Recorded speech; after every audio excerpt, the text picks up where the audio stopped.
오늘 말씀 제목은 전능한 하나님이라 라는 제목으로 말씀을 전하겠습니다. 우리가 방금 봉독한 것은 이제 창세기 17장 1절부터 14절까지지만 오늘 본문은 17장 전체가 본문이라고 보시면 되겠습니다. 17장 말씀은 이렇게 시작합니다. 한번 성경을 보시면 아브라함이 99세 때에라고 시작합니다. 그럼 이제 16장 마지막 절인 16장 16절은 어떻게 끝나고 있을까요? 16장 16절을 한번 함께 성경 다 있으시니까 한번 함께 읽어볼까요? 시작. 하갈이 아브라함에게 이스마엘을 낳았을 때 아브라함이 86세였더라. 자, 이스마엘을 낳았을 때 아브라함의 나이가 86세였습니다. 그럼 그때로부터 99세니까 이제 13년이 지난 것입니다. 그런데 이 13년이라는 기간 동안 무슨 일이 있었는지 성경은 아무 기록이 없습니다. 하나님께서 침묵하고 계신 것입니다. 그런데 하나님의 침묵은 하나님의 부재가 아닙니다. 하나님의 침묵은 하나님의 잊어버리심도 아닙니다. 하나님의 침묵은 하나님께서 아브라함을 포기하신 것도 더더욱 아닙니다. 과연 아브라함이 무엇을 하고 있었길래 하나님이 침묵하고 있었을까요? 자, 16장 16절을 다시 보면 아브라함이 86세 때 아브라함 개인에게는 매우 중대한 일이 있었습니다. 다름 아닌 하갈이 아브라함에게 이스마엘을 낳은 사건입니다. 근데 아브라함 입장에서 한번 생각해 보세요. 86세 얻은 아들입니다. 너무도 늦게 얻은 아들입니다. 얼마나 귀한 아들일까요? 모르긴 몰라도 아브라함은 눈에 넣어도 아프지 않을 그 아들 이스마엘을 너무도 사랑하였을 것입니다. 아브라함은 13년 동안 그 아들에게 푹 빠져서 살았을 것입니다. 그것을 알 수 있는 대목이 오늘 17장 18절에 드러납니다. 자, 한번 생각해 보세요. 지금 하나님은 지금 쭉 계속해서 아브라함에게 놀라운 약속을 17장에서 하고 계시는 것입니다. 여러 민족의 아버지가 된다고 하십니다. 심히 번성하게 하고 여러 왕들이 아브라함으로부터 나올 것이라고 약속하십니다.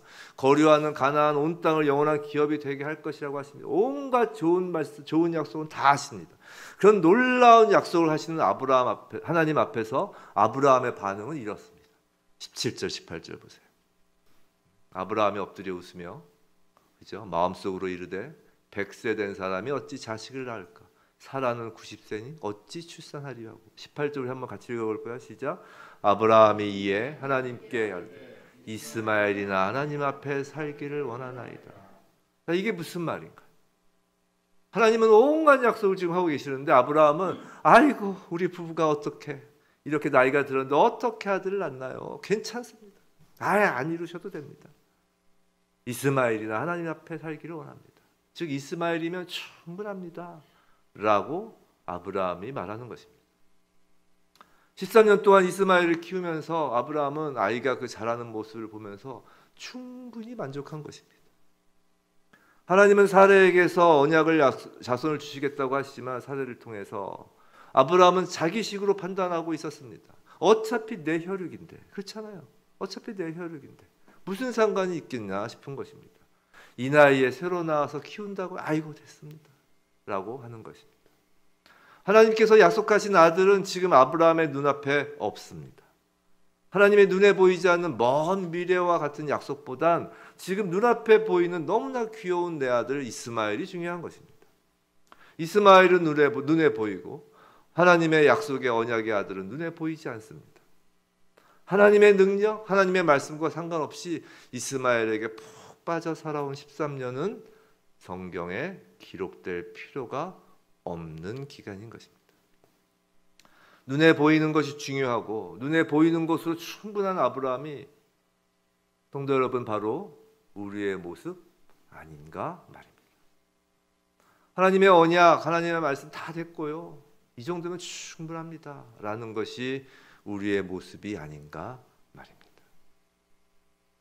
성도 여러분, 하나님 말씀이 이루어진다는 것은 그 과정이 중요하다기보다 그 본질이 중요합니다. 본질은 무엇을 하나님이 원하시는지입니다. 정말 중요한 것은 그것이 하나님 말씀에 맞는 것인지 하나님의 뜻에 맞는지가 중요합니다. 그런데 우리는 우리가 원하는 것에서 모든 활동을 멈춰버립니다. 신앙도 멈춰 버립니다. 오늘 아브라함의 이야기는 그렇게 멈춰 있는 우리의 이야기입니다. 그럼 하나님은 우리를 포기하실까요? 하나님께서 아브라함한테 나도 됐다 해. 너가 뭐 필요 없다는데 뭐 다른 사람 찾아보겠다라고 하실까요? 성도 여러분, 우리가 예수를 믿어 칭의 의롭다고 칭해진 후에도 여전히 하나님의 뜻이 아닌 내 뜻에 갇혀서 살아갈 때 하나님이 됐다 해. 이제 다른 사람한테 갈게. 라고 우리를 포기하시느냐 말입니다. 그렇지 않다는 것입니다. 오늘 아브라함에게 나타나신 것처럼 다른 사람을 찾지 않으십니다. 오히려 그런 우리를 그냥 내버려 두지 않으신다는 것입니다. 오늘 본문 1절에서 여호와께서 아브라함에게 나타나셔서 말씀하셨다. 이렇게 기록되어 있습니다. 자, 여호와께서, 하나님이 주어입니다. 성도 여러분, 하나님이 주어로 우리 인생에 나타나실 때 그때 사태가 이제 반전되는 것입니다. 여호와께서 아브라함에게 나타나셨습니다. 하나님은 세상에 푹 빠져 사는 우리에게 나타나시는 것입니다. 또 여호와께서 아브라함에게 말씀하셨습니다. 하나님은 자신의 개인적 만족을 추구하고 그것에 충분한 우리에게 말씀하시는 것입니다. 이제 이 정도면 충분하다라고 하는 우리에게 말씀하시는 거예요. 오늘 하나님이 주어로 우리 인생에 나타나셔서 말씀하십니다. 그렇게 오늘 바로 우리의 뜻에서 하나님의 뜻으로 사태가 반전되는 그 은혜의 하나님의 나타나심이 지금 이 자리에 임하는 것입니다. 하나님은 말씀하십니다. 나는 전능한 하나님이다 라고 말이죠. 자, 13년 만에 나타나셔서 하시는 첫 말씀입니다. 이 말씀은 그래서 너무 중요합니다. 이 말씀은 신앙의 지금 정지 상태에 있는 분들, 성도들에게 너무나 중요한 말씀입니다. 여기가 접사오니 라고 초막을 짓자고 하는 성도에게 너무나 중요한 말씀입니다. 중요하니까 히브리어 원어 공부를 좀 해보겠습니다. 어렵지 않습니다. 이 정도 히브리어는 우리 암송을 하고 암기를 해서 그냥 늘 해도 있어 보일 것 같아요. 자, 나는 전능한 하나님이다. 이를 히브리어라면 나는 전능한 하나님, 세 개예요. 히브리어도. 아니 엘 샤다이. 아니 나, 엘 아시죠? 하나님. 샤다이 전능하다입니다. 쉽죠? 아니 엘 샤다이. 아니 엘. 나는 전능한 하나님이다. 자, 이제 보겠습니다. 히브리어 동사가, 히브리어 동사는 그 어미로 인칭과 격을 모두 표현합니다. 즉 동사만으로 몇 인칭, 무슨 격인지 다 안다는 거예요. 그런데 아니라고 나라는 1인칭 주어를 굳이 하나님께서 강조하며 지금 말씀하시는 것입니다. 이건 매우 중요합니다. 너가 아니라 나라는 것입니다. 너가 능력이 있는 것이 아니라 내가 전능하다는 것입니다. 우리의 문제는 사실 하나님께서 말씀하시는 그 아니, 나라는 음성을 우리가 듣기 원하지 않기 때문에 벌어지는 것입니다. 우리가 나 자신에게만 매몰되어 하나님의 그 아니, 하나님의 나라는 말씀을 잊기 때문입니다. 성도 여러분, 우리는 인생 속에서 많은 문제를 안고 살아갑니다. 누구나 문제는 있습니다. 그리고 그 문제를 가지고 하나님 앞에 나아가 해결을 구하고 기도합니다. 그런데 하나님은 그 문제들의 해답을 곧장 알려주시고 곧장 해결해 주시지 않습니다. 하나님은 가장 먼저 기도하는 우리에게 아니 나는 이라고 말씀하시는 것입니다. 그것이 하나님의 방법입니다. 문제의 고개를 파묻고 있는 우리에게 이제 그만 나라고 하시는 하나님을 바라보라고 하시는 것입니다. 세상 갖가지 문제 속에서 허우적거리지 말고 문제가 아닌 전능하신 하나님인 나를 보라 하십니다. 정말 문제는 눈에 보이는 그 상황이 아니라 눈에 보이지 않는 하나님을 우리가 모르는 것이 문제의 본질이라는 것입니다. 그럼 그 하나님은 어떤 하나님이신가요? 그 하나님은 전능하신 하나님입니다. 엘 샤다이입니다. 이것은 하나님이 자신에 대하여 밝히신 최초의 이름입니다. 모세에게 밝히신 나는 스스로 있는 자이다라고 또 하나님의 이름이지 이름이 그를 표현하는 말이지만 엘 샤다이가 더 앞섭니다. 자신에 대해 밝힌 최초의 이름이에요. 왜 하나님께서는 굳이 아브라함에게 하나님이 전능하시다는 것을 이 대목에서 알려주셔야 했을까요? 아브라함의 실책, 그 이스마엘을 낳은 그 실책과 그 인간으로서의 그 무능을 깨닫게 하시기 위해서 그런 것일 수도 물론 있겠지만 사실 그것뿐만이 아닙니다. 더 본질적인 건 따로 있어요. 자, 전능하다로 번역된 샤다이라는 단어의 의미는 충족, 충분입니다. 그걸 전능하다로 번역한 거예요. 히브리어 원래 의미는 충족, 충분입니다. 하나님은 스스로 충분하신 분이죠. 스스로 충족하시는 분입니다. 하나님에게 그 무엇도 더할 수도 뺄 수도 없는 것입니다. 이 하나님의 충족, 충분을 우리가 다른 말로 표현하는 것이 바로 충만입니다. 충만, 성령 충만, 은혜 충만 이렇게 얘기하잖아. 이게 충만입니다. 하나님의 완전하심, 전능하심이 충만이라는 거예요. 자, 하나님의 충만은 그런데 우리의 충분과 다르다는 것이에요. 그것을 하나님은 지금 아브라함에게 알려주시려고 하는 것입니다. 너 충분하니? 난 충만하다라는 거예요. 자, 그럼 충만과 충분의 차이를 이렇게 하면 어려우니까 이제 예를 들어보겠습니다. 우리 집 창고에, 저희 집 창고는 아니지만 하여튼 우리 집을 예를 들면 우리 집 창고에 식료품이 있다고 합시다. 자, 가족 전체가 먹기에 충분한 음식이 있어요. 근데 손님들을 초대한다면 이야기가 좀 달라지죠. 뭐 한두 명 손님이면 충분할 수 있어요. 근데 10명이면 충분한지 좀 애매합니다. 냉장고를 더 열어봐야 되고 찾아봐야 되고. 근데 100명이면 당연히 충분하지 않습니다. 1000명의 손님이라면 충분한지 아닌지 그 다음부터 생각도 하지 않습니다. 나와 상관없는 일이 되어버립니다. 근데 충만은 1000명이어도 괜찮다는 개념입니다. 10,000명이어도 괜찮다는 것입니다. 수백만 명이어도 괜찮습니다. 전 인류가 와서 먹어도 됩니다. 그것이 충만입니다. 이것을 보여준 장면이 다름 아닌 오병이어 사건입니다. 작은 아이에게 충분하였던 한 아이의 도시락으로 장정 5,000명을 먹이고도 남는 것, 그것이 하나님의 충만입니다. 전능한 하나님이란 말은 출애굽기에서 하나님께서 모세에게도 하신 말씀입니다.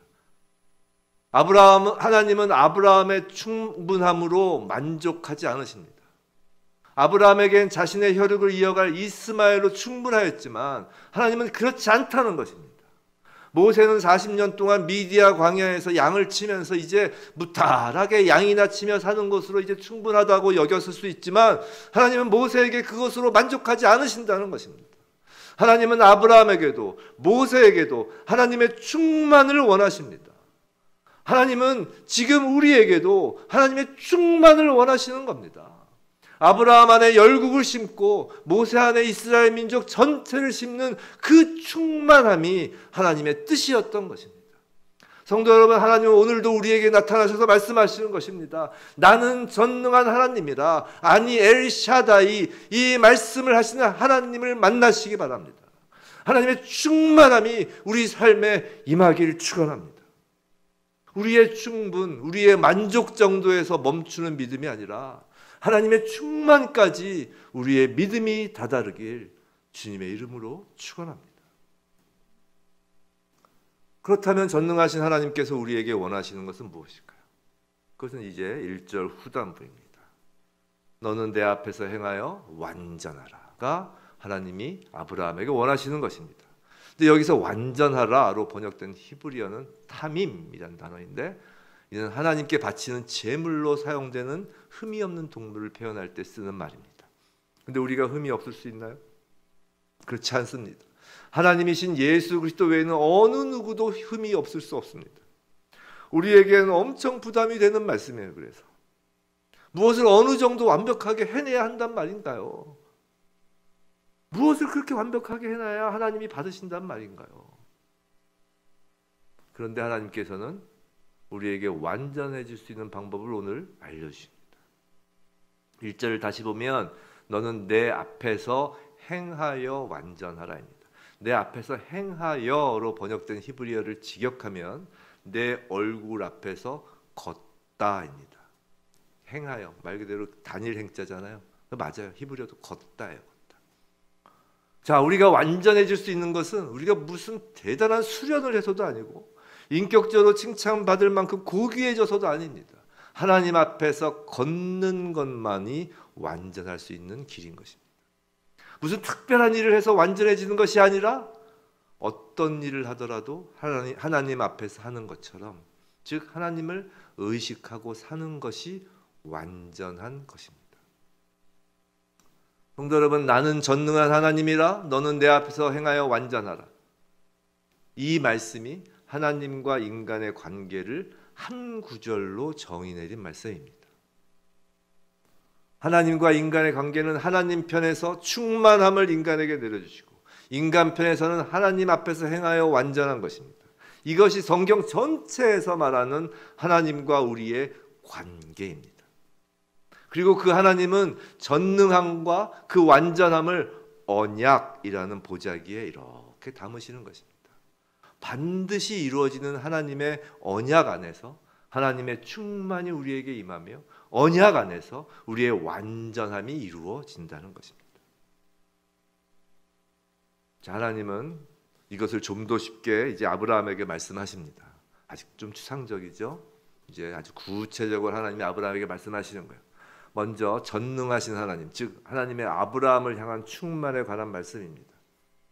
아브라함의 이름을 아브라함으로 바꿔주십니다. 자, 이름이 바뀐다는 것은 그 정체성, 존재 이유가 바뀌었다는 것을 의미합니다.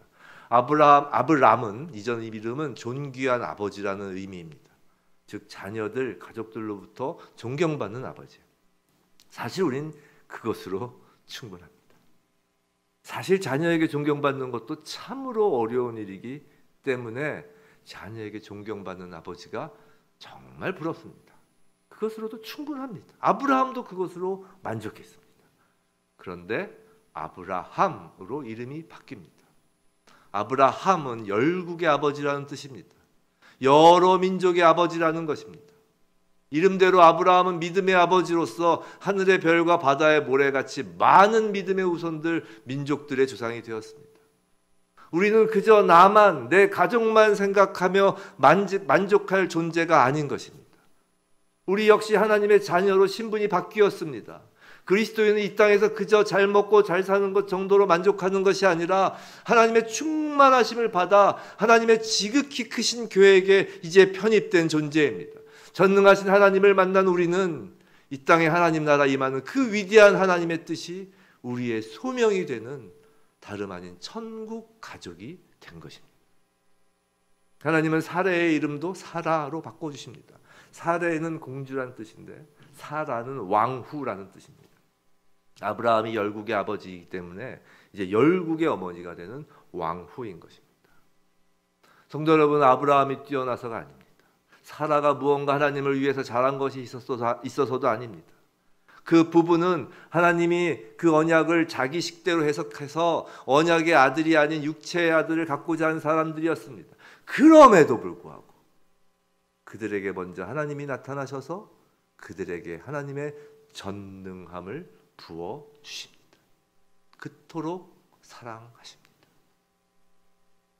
본문에서 하나님 언약의 말씀은 모두가 완료형입니다. 우리말로는 여러 민족의 아버지가 될지라 라고 하여 미래형처럼 번역되었지만 히브리어로는 모두가 이미 이루어진 완료형입니다. 하나님이 우리에게 주시는 말씀은 모두가 완료형입니다. 하나님이시기 때문입니다. 전능하신 하나님이시기에 그분의 말씀은 이미 이루어진 것이나 다를 것이 없습니다. 아브라함의 입장에서는 아직 이루어지지 않은 것이지만 하나님 입장에서는 이미 이루어진 것입니다. 우리가 믿음의 눈으로 본다. 믿음의 눈으로 본다라는 것은 우리한테 갑자기 막 비늘이 확 벗겨지고 그런 것이 아니라 하나님의 시각에서 바라본다는 의미예요. 우리가 믿음의 눈으로 보면 그래서 이미 우린 구원을 받은 것이고 우리가 믿음의 눈으로 보면 즉 하나님의 시각에서 보면 우린 이미 새 예루살렘의 시민이 된 것입니다. 성도 여러분, 믿음의 눈으로 하나님 말씀을 보시기 바랍니다. 믿음으로 하나님의 약속의 말씀에 아멘으로 답하는 인생 되시기 원합니다. 그렇게 받으시면 삶이 변화되는 것입니다. 그렇게 받으시면 결과는 이미 바뀐 것입니다. 나의 뜻, 나의 생각에서 그저 충분하였던 것이 하나님의 뜻, 하나님의 생각 안에서 충만한 것으로 바뀌는 것입니다.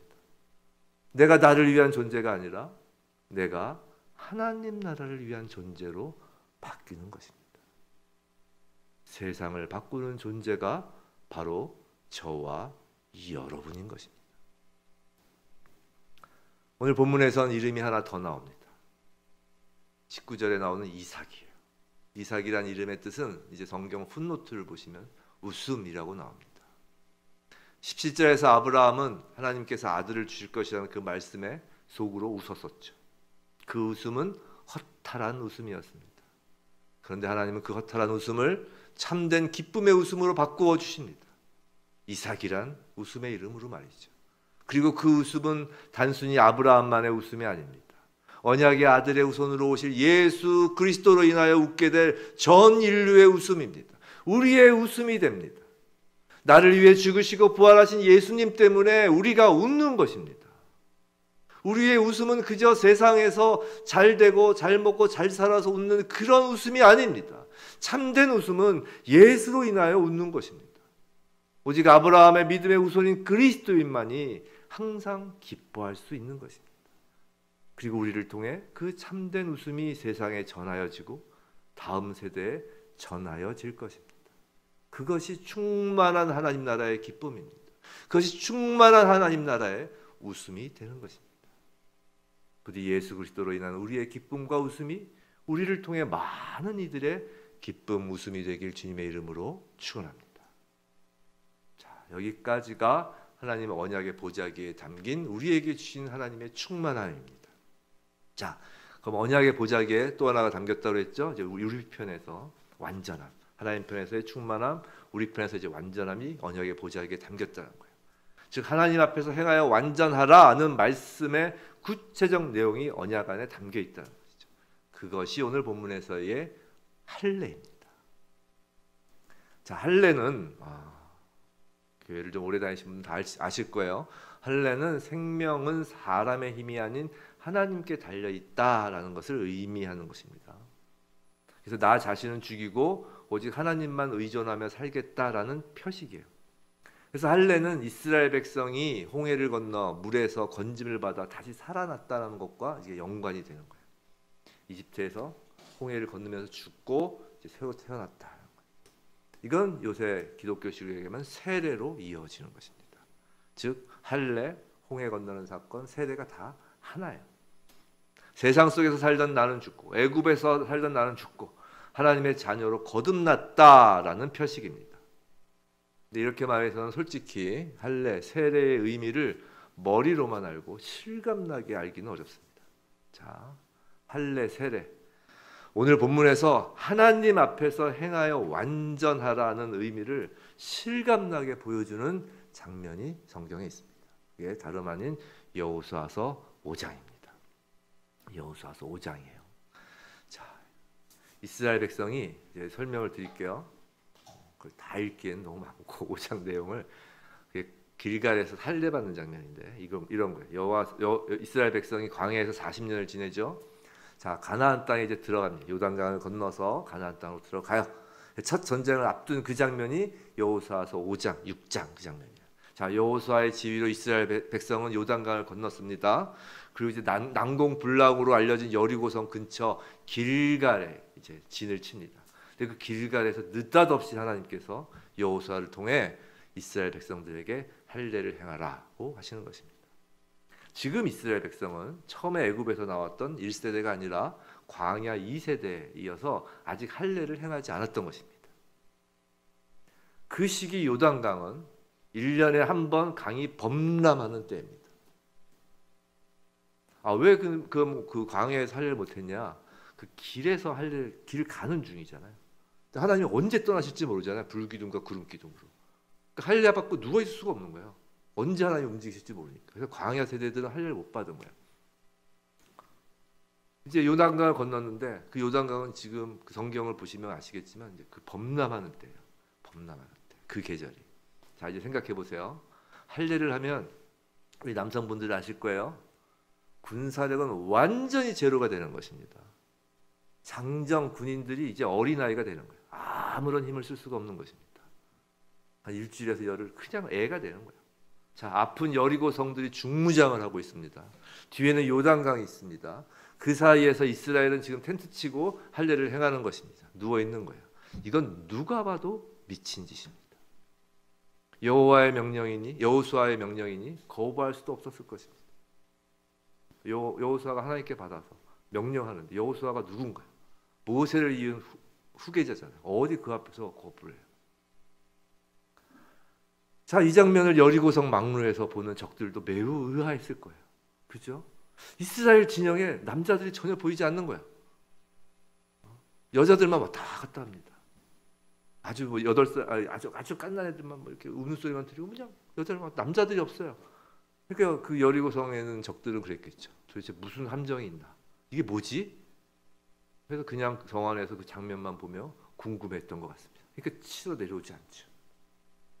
근데 중요한 것은 이 장면에서 이스라엘 백성들이 어떤 심정, 어떤 생각이었을 것인가가 중요합니다.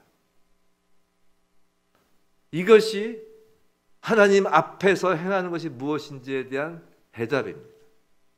이스라엘 백성들은 과연 이 상황을 이해를 했을까요? 자, 광야에서 40년 훈련 받았으니까 아무런 생각 없이 그냥 하라니까 한 것일까요? 순종이 과연 그런 것일까요? 하나님 앞에서 내가 죽는다라는 것이 그냥 시체처럼 아무 생각도 없는 것일까요? 세례받고 신앙생활을 오래 하면 마치 신선처럼 이렇게 변해가지고 공중에 뜨면서 무슨 일이 생겨도 그저 허허허 거리며 사는 것이냔 말입니다. 그것이 아니라는 거예요. 지금 여리고성 적들과 요단강 사이에서 할례를 하는 그 이스라엘 백성들은 온갖 생각이 들 것입니다. 차라리 할례를 하라고 하실 거면 요단강 건너기 전에 하라고 하시지. 하나님은 왜 굳이 지금 하라고 하시느냐 이거예요. 이게 정말 하나님 뜻이 맞냐는 의심도 들고 하나님께 불평도 생기고 도대체 하나님 뜻이 뭔지 알고 싶었을 것입니다. 그렇지 않겠어요? 침상에 누워서 뒤척이며 이스라엘 백성의 머릿속에는 하나님 생각으로 가득 차 있었던 것입니다. 성도 여러분, 이것이 바로 하나님 얼굴 앞에서 행하는 것입니다. 하나님의 뜻과 인간의 생각 사이에서 고민하고 뒤척이는 것입니다. 이것을 잘 보여주는 장면이 또 야곱이 형 에서를 만나기 전 일생의 위기를 앞두고 야복 강가에서 하나님과 씨름하는 장면입니다. 이것을 또 잘 보여주는 다른 예는 다름 아닌 예수님의 겟세마네에서의 기도 장면입니다. 예수님이 마셔야 될 쓴 잔을 앞에 두고 하나님과 씨름하시는 것입니다. 하나님 얼굴 앞에서 행한다라는 것, 걷는다라는 것은 그런 것입니다. 우린 가끔 신앙이 좋은 듯한 사람이 자기는 늘 하나님 뜻에 순종하기에 늘 아무 고민도 없고 자기는 하나님의 음성을 듣고 하나님 뜻을 너무 잘 알기에 아무 고민도 없고 모든 일이 술술 잘 풀린다고 말하는 것을 들을 때가 있습니다. 그런데 어쩌면 그 사람은 신앙이 좋은 것이 아니라 그 반대일 수 있습니다. 아무 고민 없이 자기 뜻대로 살면서 거기에 하나님 이름을 붙이기에 더욱 마음은 편해지고 세상의 법칙에 능통하여 세상의 형통함을 누리며 그것에 또 하나님의 이름을 붙여 하나님의 복이라고 여기며 마음이 푸근해지는 그런 상황일 수도 있는 것입니다. 하물며 예수님도 하나님 앞에서 땀방울이 빗방울이 되도록 씨름을 하셨는데 어찌 우리가 그저 샤방샤방 하나님 앞에서 걸어갈 수 있겠나요? 내 생각과 하나님 생각 사이에서 부딪히고 고민하고 구하고 찾는 그렇게 하나님과 씨름하는 것이 하나님 앞에서 행하는 것입니다. 할례 세례 받는다는 것은 그런 거예요. 세례 받았으니까 끝이 아니라는 것입니다. 그저 한번 살을 자르고 물에 한번 잠긴 것 정도가 아니라 죽을 것 같은 치열한 고민과 생각으로 하나님 앞에 서는 것입니다. 그런 씨름을 통해 우리는 완전하여진다는 것이에요. 어떻게 해요? 여호수아서 5장을 좀 보겠습니다. 여호수아서 5장 8절부터 11절 말씀이에요. 구약 326년인데 오늘 아마 방송실에서 자막이 준비가 됐을 것입니다. 우리 방송실 한번 만들어주시면 한번 띄워줘 보세요. 띄워줘 보세요. 주무시나요? 안 들리시나? 구약 326면 한번 읽어보겠습니다. 5장 8절부터 11절까지예요. 여호수아서 5장 8절에서 11절 구약 326면 우리 한 목소리로 읽겠습니다. 찾으셨죠? 시작. 또 그 모든 백성에게 할례 행하기를 마침에 백성이 진중 각 처소에 머물며 낫기를 기다릴 때에 여호와께서 여호수아에게 이르시되 내가 오늘 애굽의 수치를 너희에게서 떠나가게 하였다 하셨으므로 그곳 이름을 오늘까지 길갈이라 하느니라. 또 이스라엘 자손들이 길갈에 진쳤고 그달 14일 저녁에는 여리고 평지에서 유월절을 지켰으며. 바로 이것입니다. 할례를 모두 마치고 9절에서 하나님은 비로소 오늘 애굽의 수치를 너희에게서 떠나가게 하였다라고 말씀하십니다. 하나님 앞에서 완전하여 진 것입니다. 그리고 유월절을 지킵니다.